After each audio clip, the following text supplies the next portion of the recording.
L'arène de la confrontation réside dans l'esprit et il est donc crucial que nous maintenions la vigilance sur nos pensées.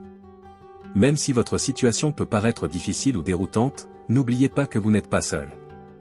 Comme mentionné dans 1 Jean chapitre 4, verset 4, il est dit, « Petits enfants, vous êtes à Dieu et vous avez triomphé d'eux, car celui qui est en vous est plus grand que celui qui est dans le monde. » Comprenez que ce qui est en vous est plus puissant que n'importe quelle force extérieure.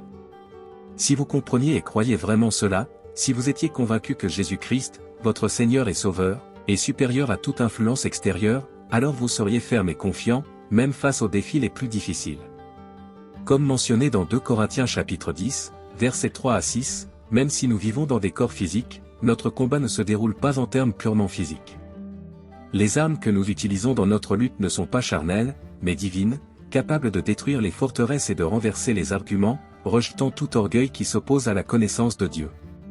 Nous devons soumettre toutes nos pensées à l'autorité du Christ et être prêts à punir toute désobéissance lorsque notre obéissance est complète.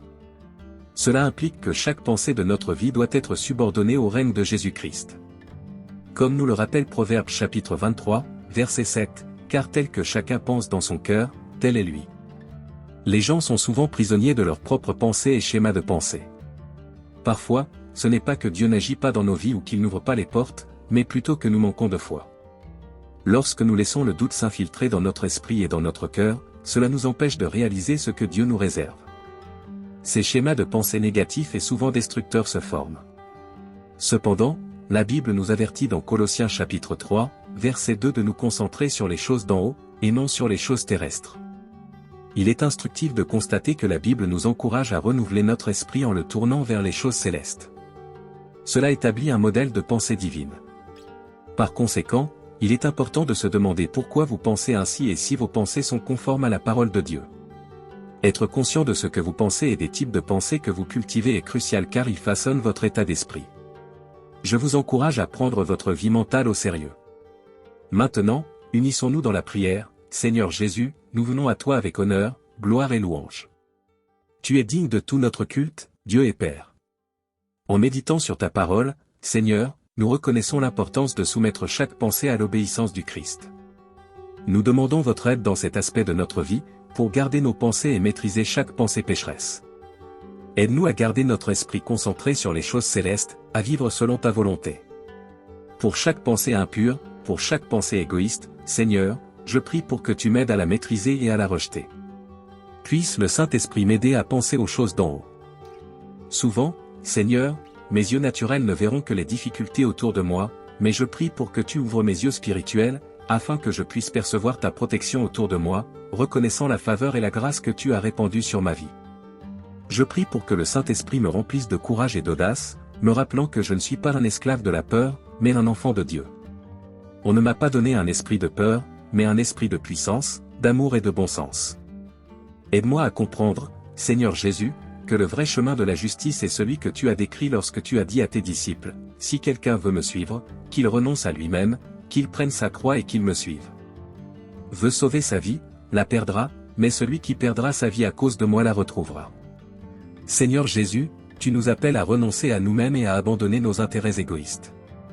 Aide-moi à vivre selon tes enseignements, à porter ma croix quotidiennement et à te suivre avec dévotion et fidélité. Vous nous exhortez à prendre notre croix, démontrant ainsi notre volonté de tout endurer pour vous. Nous prions Dieu pour que les cœurs et les esprits s'engagent à te suivre, cherchant toujours à exalter ton nom. Accorde-nous un esprit d'humilité, afin que nous parlions davantage de toi et moins de nous-mêmes. Que nos cœurs aspirent à être utilisés par toi, Seigneur Jésus, seulement si cela t'apporte la gloire, seulement si cela t'apporte la louange. Loué sois-tu, Seigneur, qui as souffert pour nos péchés, qui as enduré la douleur pour nous et qui as versé ton sang pour notre guérison. Nous te remercions pour le sang précieux qui nous protège du mal, qui couvre nos familles, nos enfants et nos proches. Nous nous réjouissons, Seigneur, parce que tu es ressuscité des morts. Toi, notre Sauveur, tu as vaincu la mort et nous as donné la vie.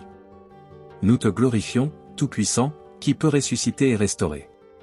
Nous invoquons ton nom, Roi Jésus, pour qu'il soit notre refuge, notre espérance. Vous êtes la raison pour laquelle nous sommes plus que des conquérants, la raison pour laquelle aucune arme formée contre nous ne prospérera. Nous prions pour que ta présence soit toujours avec nous, qu'elle nous entoure et guide nos pas. Même si nous ne savons pas ce que l'avenir nous réserve, Nous avons confiance en toi, Seigneur, car nous savons que tu es avec nous à tout moment. En ton nom, nous prions, Amen. Si vous avez apprécié ce message et y avez trouvé de la valeur, n'oubliez pas de l'aimer et de le partager avec vos amis et votre famille. N'oubliez pas de vous abonner également à la chaîne. Votre aide est essentielle pour que nous puissions toucher davantage de personnes avec nos messages.